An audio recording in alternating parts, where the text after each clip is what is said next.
The vinyl on the booth was cracked, leaking yellowed foam like a forgotten wound.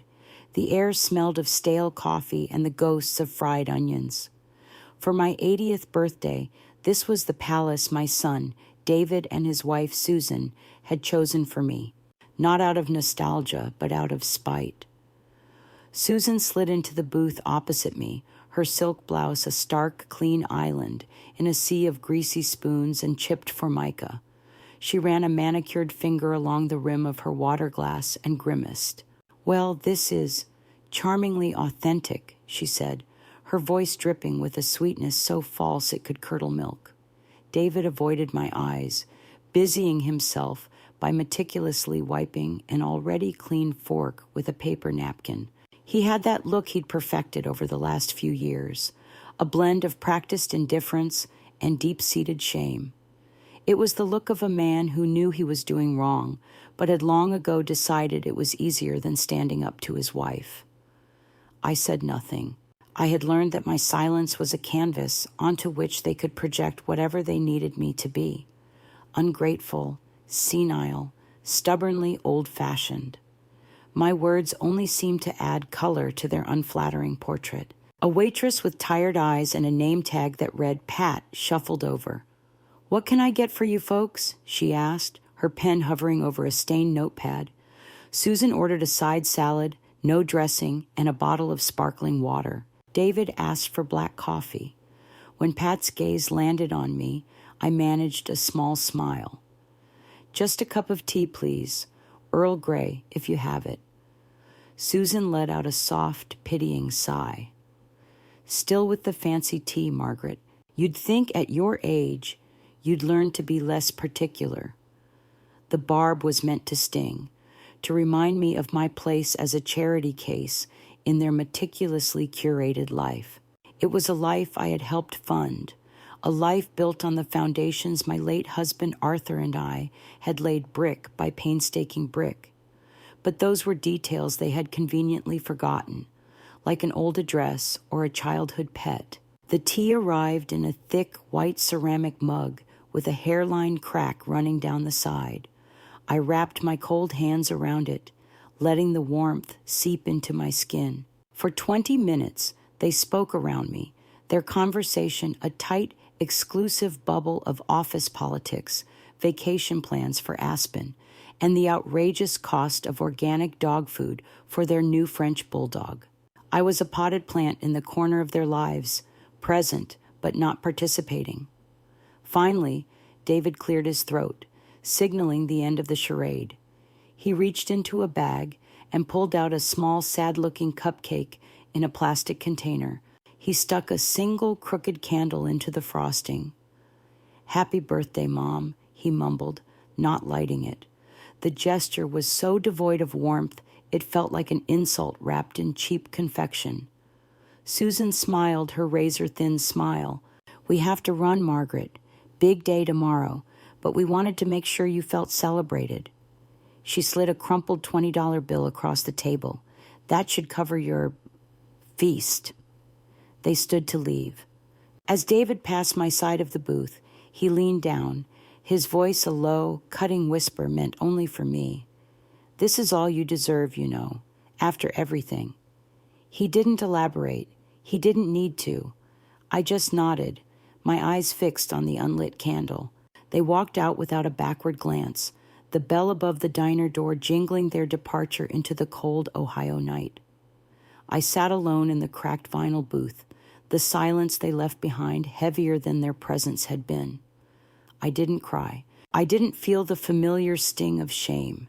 Instead, I looked at that pathetic little cupcake, at the single candle standing like a tiny defiant soldier, and a slow, genuine smile spread across my face.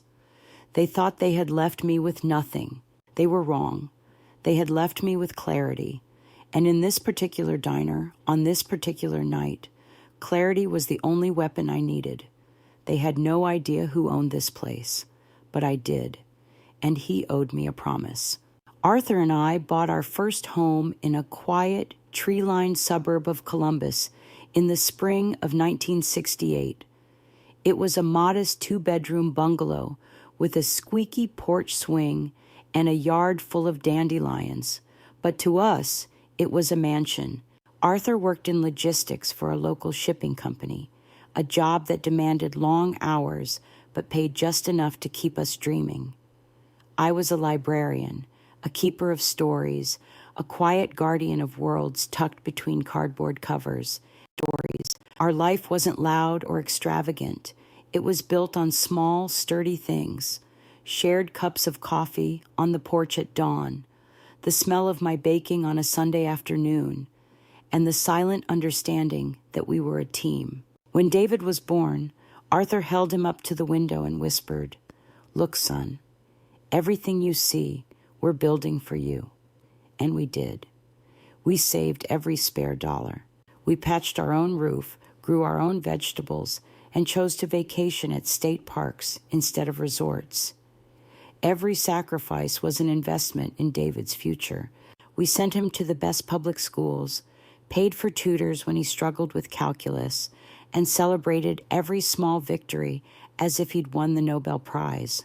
He was a good boy, full of laughter and that easy Midwestern charm he inherited from his father.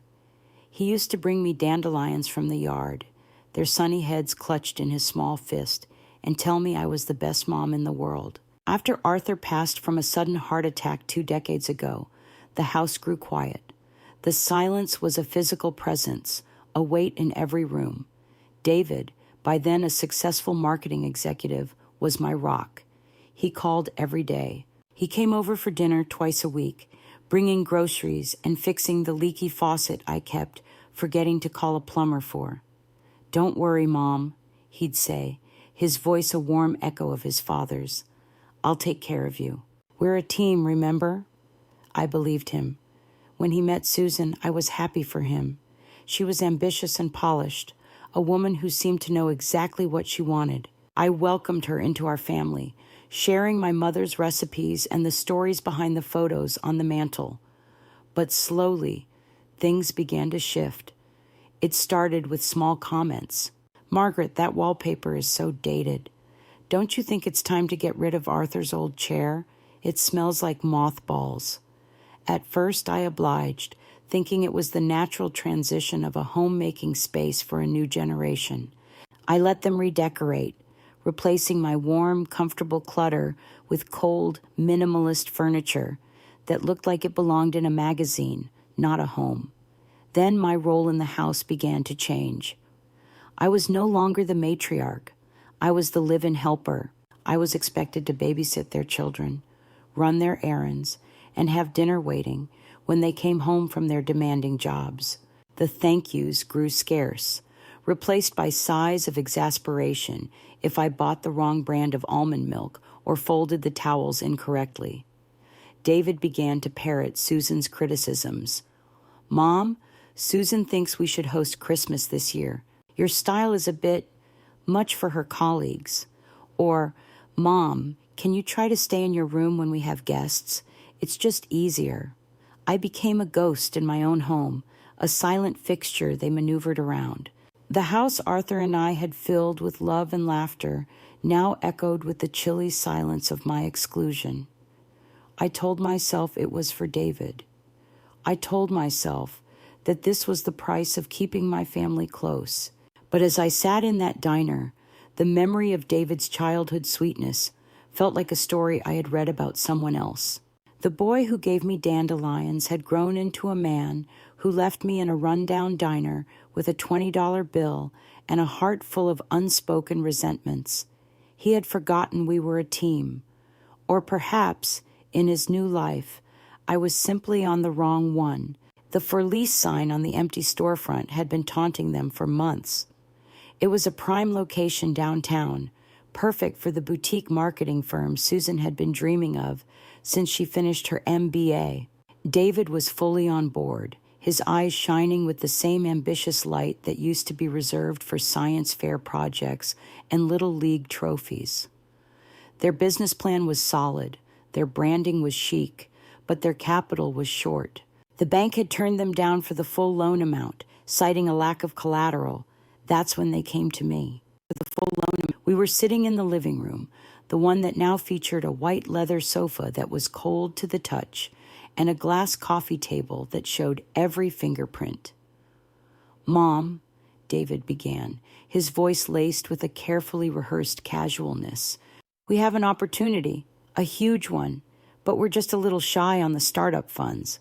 Susan chimed in, her voice smooth as butter. "It's the down payment for the lease, Margaret, and some initial operating costs. The bank wants to see more skin in the game from us." I knew what they were asking. For the last 10 years, ever since Arthur died, I had been diligently contributing to a mutual fund he had started for me. It wasn't a fortune, but it was my security, my promise to myself that I would never be a burden. It was the money I had earmarked for potential long-term care, for the day my body might betray me. It was my independence, distilled into a quarterly statement. "We'll pay you back, of course," David added quickly. "With interest. Think of it as an investment. You'll be a silent partner." A silent partner. The irony was not lost on me. I was already the silent partner in their lives, the invisible force that kept their household running. I thought about it for a long, quiet moment. I saw the eager, hopeful look on my son's face, a phantom of the boy he once was. I saw a chance to be valued again, to be a part of their success story, not just a footnote in their domestic life. Against my better judgment, against the quiet, cautionary voice in my head that sounded a lot like Arthur's, I said yes. The next day, I went to the bank and liquidated the entire fund. The transaction felt heavy, final. The bank teller, a young woman with kind eyes, asked if I was sure. I nodded, forcing a smile. I handed the cashier's check to David that evening. He hugged me, a brief, perfunctory embrace that felt more like a transaction than affection. "You won't regret this, Mom," he said. Susan kissed the air near my cheek. "We appreciate your faith in us, Margaret." Their business, Aura Marketing, launched a month later. They were good at what they did. They landed a few big clients, and their firm began to grow, but they never mentioned paying me back. The investment was never spoken of again. When I gently brought it up once, 6 months later, Susan waved a dismissive hand. "Oh, Margaret, we're reinvesting all profits right now. You understand business. It's all about growth." I did understand business. I also understood a dismissal when I heard one. The money was gone, and with it, my last shred of financial independence. It became their silent leverage. My presence in their home was no longer that of a mother, but of an unsecured creditor, one they had no intention of repaying. My contribution wasn't a source of gratitude. It was a justification for their tolerance of me. They had taken my security, and in return, they gave me a room, a seat at the far end of the table, and eventually a birthday cupcake in a greasy spoon diner. They hadn't just taken my money, they had taken my story and rewritten the ending. The diner was starting to empty out. A janitor began mopping the checkered floor, the scent of pine cleaner briefly overpowering the smell of old grease. I sat with the cold tea and the unlit cupcake, a strange calm settling over me. The initial shock of their cruelty had receded, leaving behind something hard and clear, like a diamond formed under pressure. I wasn't just hurt. I was done. Done being the quiet, accommodating mother who swallowed her pain to keep the peace.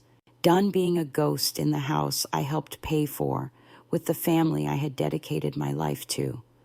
The soft jingle of the bell above the door barely registered until a shadow fell over my table. I looked up to see a large man with a kind, weathered face and hands that looked like they had spent a lifetime fixing things. He wore a simple, clean apron over a flannel shirt. It took me a moment to place him, to see past the years. "Frank," I whispered, my voice hoarse. He broke into a wide, familiar grin, revealing the same gap between his front teeth that he'd had since he was a teenager. Margaret Collins. I'll be damned. He slid into the booth opposite me, his presence filling the space with a warmth that had been absent all evening. I saw your son and his wife leave. Didn't look like much of a party. Frank Kowalski. Leave. He and Arthur had been inseparable since kindergarten. They'd built soapbox racers together, enlisted in the Army on the same day, and served as best man at each other's weddings. After Arthur passed, Frank would stop by every few months with a casserole dish and a new story about their childhood antics. But after I moved in with David, the visits had tapered off. I was always too busy, or Susan had other plans for the evening. They had systematically, quietly, cut me off from my past. It's my 80th birthday, I said, a small, humorless laugh escaping my lips. I gestured to the cupcake. This is the grand celebration. Frank's smile faded, and a look of protective anger flashed in his eyes. He looked around his diner, a place he'd bought and rebuilt with his own 2 hands after retiring. This place is for folks down on their luck, Maggie, not for mothers on their birthday.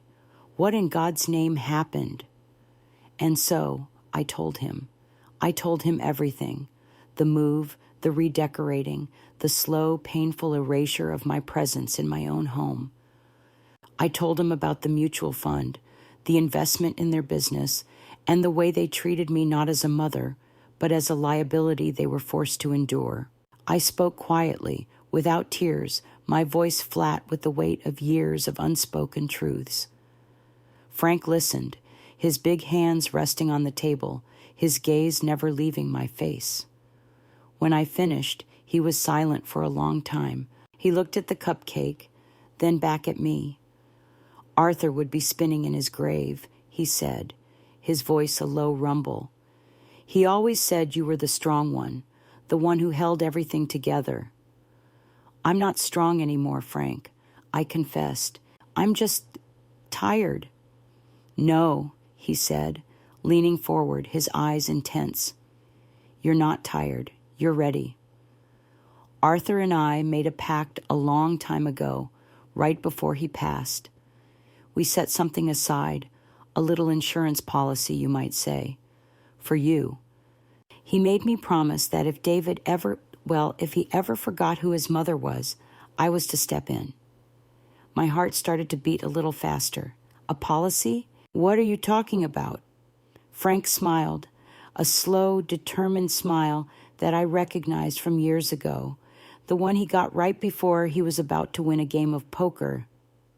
Let's just say Arthur was a smart man who knew his son, and I'm a man who keeps his promises.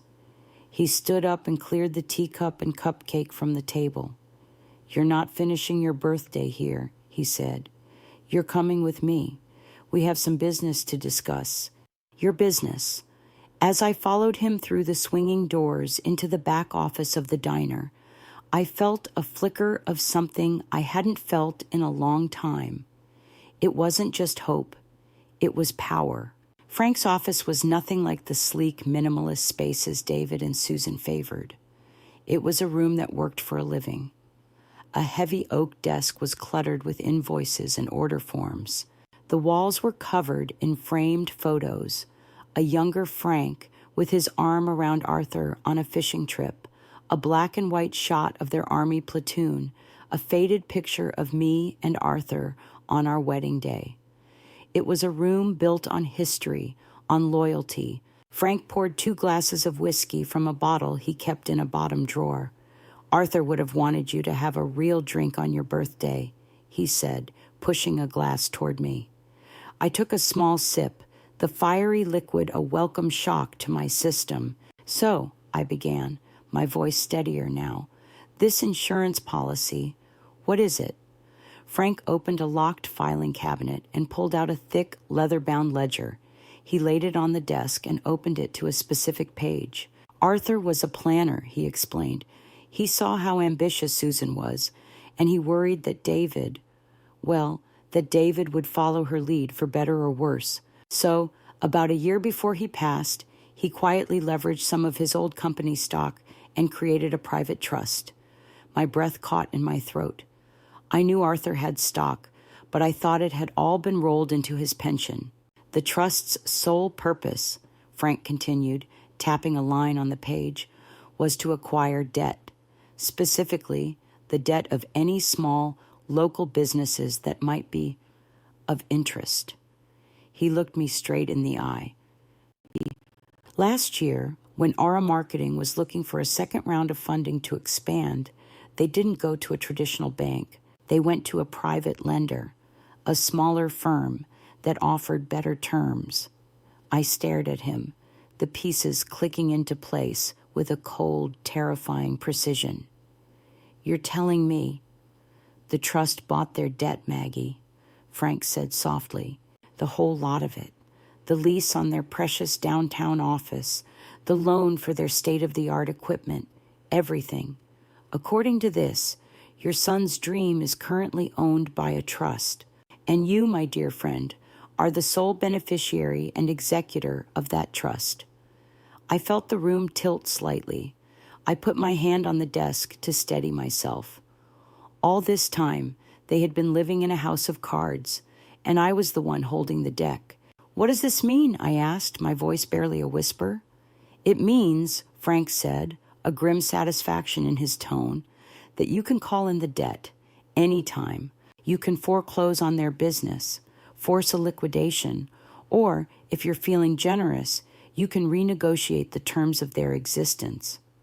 He let that sink in. The power of it was staggering, almost nauseating.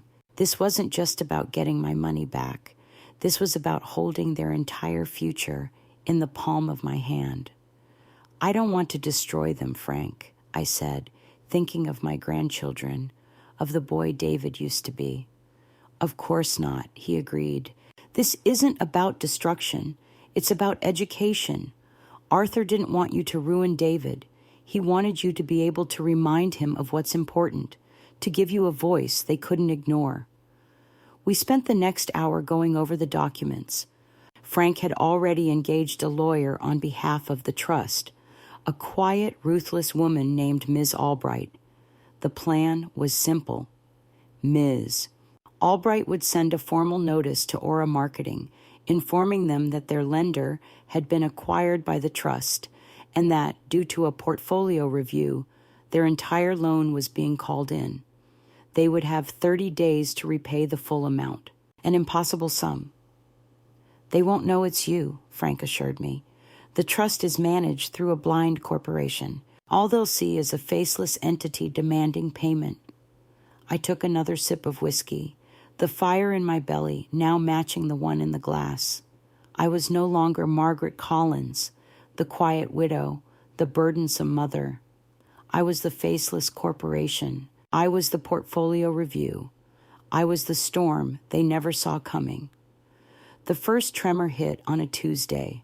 I was in the small sunlit apartment I had rented a week after my birthday, a place that smelled of fresh paint and new beginnings. My phone buzzed with a call from a number I didn't recognize, but I knew who it was. It was David. I let it go to voicemail. The message he left was a frantic, breathless torrent of words. Mom, you are not going to believe this. Some corporate vulture bought out our lender. They're calling the loan, all of it. They want it back in 30 days. Can you believe the nerve? This has to be illegal. Susan is talking to a lawyer, but, Mom, I don't know what we're going to do. We could lose everything. His voice was laced with a panic I hadn't heard since he was a child who'd had a nightmare. I listened to the message twice, then deleted it. I felt a pang of something, not pity exactly, but the ghost of maternal instinct. It was quickly replaced by the memory of the cold diner and the unlit candle. I watered my new geraniums and did not call him back. A few days later, a second voicemail arrived. This time, his voice was less panicked and more accusatory. Mom, are you getting my messages? We're in real trouble here. We were counting on that end-of-year bonus to cover expenses, but now, look, I know we haven't been the best lately, but this is serious. We might have to sell the house. Your house. My house. The audacity of it almost made me laugh. He was threatening me with the loss of a home they had already emotionally evicted me from. I continued to say nothing. My silence, once a sign of my submission, was now my greatest weapon. I let them spin, let them exhaust their options, let them feel the icy grip of a world that did not cater to their whims. I saw on Facebook, through a mutual friend's page, that Susan was selling her designer handbags online. A post read, "Clearing out some pre-loved treasures, DM for prices." The vultures were circling their own nest.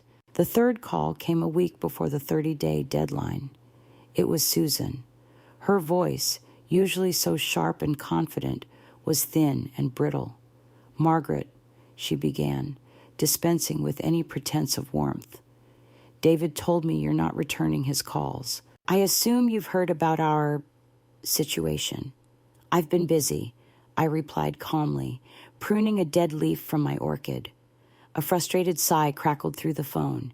"Look, we know you don't have any money left, not after your generous investment in us. But we were thinking, maybe you could talk to your friend, the one who owns that diner. David said he seemed to know you. Maybe he has connections. Maybe he could help us find a new investor." It was the most astonishing display of entitlement I had ever witnessed. They had insulted my friend, left me in his establishment like a piece of forgotten luggage, and now they wanted to use him as a resource. "I'm not sure Frank would be interested, Susan," I said, my voice cool. "Why not?" she snapped. "Is he not a businessman?"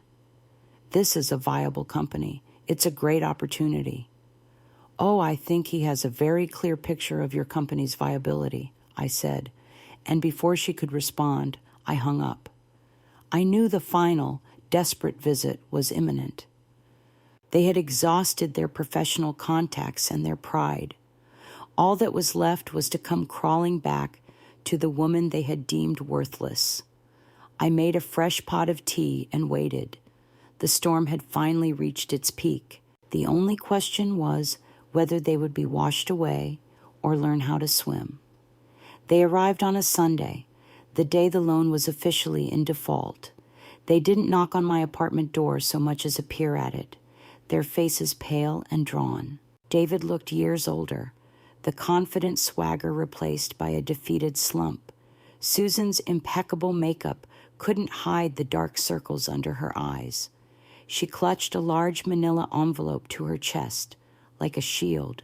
I let them in and gestured to the small sofa. I remained standing, a deliberate choice. I would not be sitting down to negotiate. This was a verdict. "We know it was you," Susan said, her voice a raw whisper. She threw the envelope on my coffee table. It skidded to a stop, and a single sheet of paper slid out. It was a letter from Ms. Albright's firm, formally beginning foreclosure proceedings on Aura Marketing. At the bottom of the page, under the letterhead of the Blind Corporation, was the name of the trust, the A.M. Collins Memorial Trust. Arthur's initials, my initials. David sank onto the sofa, burying his face in his hands. "How could you, Mom? How could you do this to your own son?" The question hung in the air, thick with accusation. I looked at him, at the man who had left me in a diner on my 80th birthday, and I felt nothing but a profound, quiet stillness. "I didn't do this to you, David," I said, my voice even. "You did this to yourselves. This trust, this faceless corporation you've been cursing for a month, was created by your father. It was his final lesson to you." Susan looked up, her face a mask of disbelief. "Arthur, he's been gone for 20 years. What does he have to do with this?" "He had everything to do with it," I replied. "He saw the woman you were, Susan. He saw the man his son was becoming, and he loved us both enough to prepare for a day like this. He left me a tool not to destroy you, but to remind you of the difference between value and price." I walked over to the window and looked out at the city. You saw my love as a resource to be drained. You saw my home as a convenience. You took my life savings and called it an investment you never intended to honor. You measured my worth and found it to be a $20 bill and a stale cupcake. I turned back to face them. On my 80th birthday, you sat me down in a place filled with despair and told me it was all I deserved. So, I decided to agree with you. David looked up, his eyes red-rimmed and full of a dawning, horrified understanding. The diner, he breathed, horrified under Frank Kowalski. Your father's best friend, I confirmed. The man who promised Arthur he would watch over me. He was there, David. He saw you leave. He saw the whole pathetic, cruel performance. Susan was speechless. The architect of my humiliation had been undone by a witness she hadn't even noticed. So what now? David asked, his voice broken. Do you take everything? The business, the house, all of it? I'm not taking anything, I said. I'm giving you a choice. You can declare bankruptcy and lose it all. Or you can sign the business over to a new management team, one appointed by the trust. You will work for them. You will earn a salary. You will learn from the ground up what it means to build something with integrity instead of entitlement. You will pay back every cent you took from me with interest directly from your paychecks. They stared at me, dumbfounded. It was a life raft, but it was chained to a lesson they had spent years avoiding. And the house? Susan whispered. The house is mine. It was always legally mine. You will move out by the end of the month. I will be selling it. But where will we go? David cried, the last vestiges of his pride crumbling. I gave him a small, sad smile. I'm sure you'll figure it out. You're adults. You can call someone to help. That's what you told me, isn't it? The words landed in the quiet room with the force of a physical blow. There was nothing left to say. They had finally been served all they deserved. The small apartment felt larger now that it was truly mine, filled not with the ghosts of past hurts, but with the quiet promise of the future. I sold the house in Columbus to a young family with 3 small children. I saw the mother in the garden, pointing out the spot where a swing set would go, and I knew it was in the right hands. The proceeds from the sale, combined with the restructured payments from what was once Aura Marketing, provided more than enough. I was not just secure, I was free. David and Susan took the deal. They now work as mid-level employees in the company they founded. I receive a monthly report from Ms. Albright. They are, by all accounts, humbled and diligent. They live in a small rental across town. Sometimes David calls. The conversations are stilted, awkward, but he calls. He asks about my health. He tells me about his children. He never asks for anything. Perhaps Arthur's lesson is finally taking root. I've reconnected with Frank. We have dinner once a week, not at the diner, but at a little Italian place with checkered tablecloths and candles and wine bottles. We talk about Arthur. We talk about the old days. We laugh. It feels good to laugh again, a full, unburdened sound. My life is small now, but it is my own. I spend my mornings at the local library, the place where I feel most at home, volunteering in the children's section. I read stories to wide-eyed toddlers, their small hands patting the colorful pages. I see the same spark in their eyes that I once saw in David's. It reminds me that every life begins with a foundation of love, and it is our choice whether we build upon it or let it crumble. Last week, on a whim, I used some of my money to start a small, anonymous grant for the library. It's called the Second Chapter Grant, and it provides funding for programs aimed at seniors who are starting over, learning new skills, finding new hobbies, or simply looking for a community. It's a quiet legacy, a story I am writing for myself. Sometimes at night, I sit on my little balcony a cup of Earl Grey in my hands, and I look out at the city lights. I think about my 80th birthday. I think about that lonely diner, the cracked vinyl booth, and the unlit candle. They thought it was an ending. They thought it was a final damning judgment on my life. But they were wrong. It wasn't an ending. It was an ignition. It was the moment the woman they tried to erase decided to pick up the pen and write her own story.